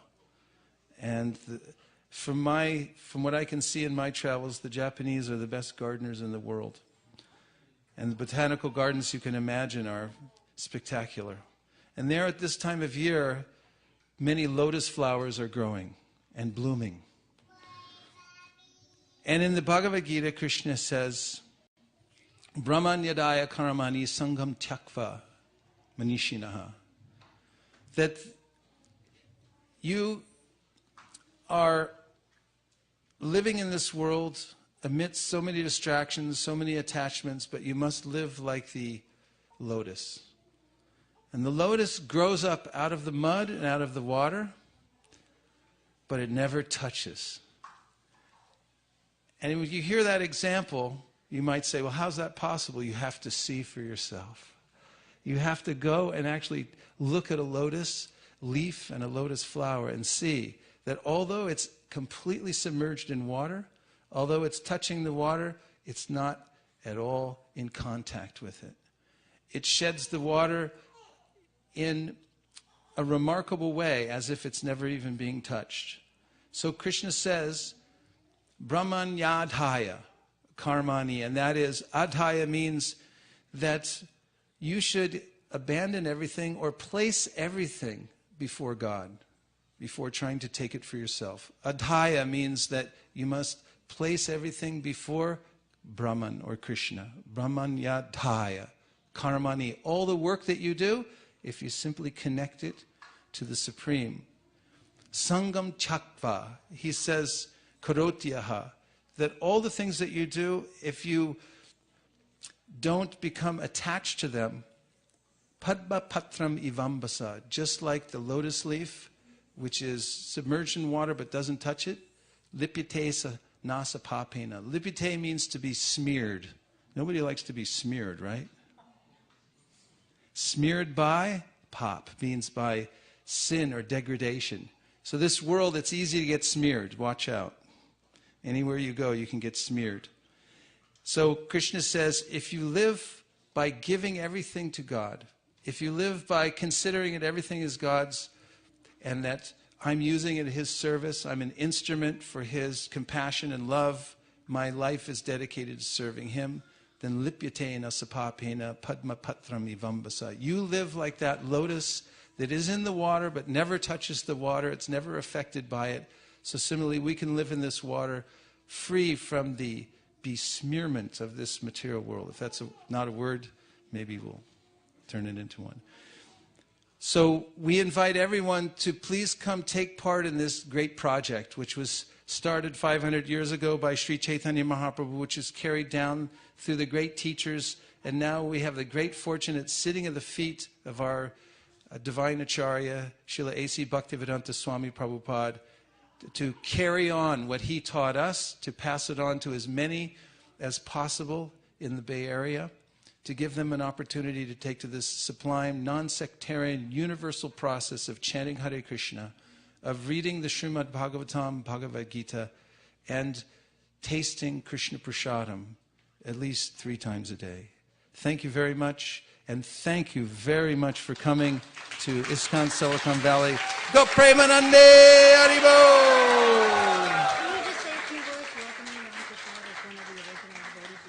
We'd like to point out that Ram Prasad Prabhu and his son are seated right over here. If you just stand up for 1 second, please don't mind. But we'd like to acknowledge that he is one of the founding fathers of ISV. He came up here as a pioneer with just a few other devotees and started this project in a little house. And it was his determination, vision, along with the others who came up here that actually started this whole project. And we're eternally indebted to you and grateful for your endeavors. Thank you.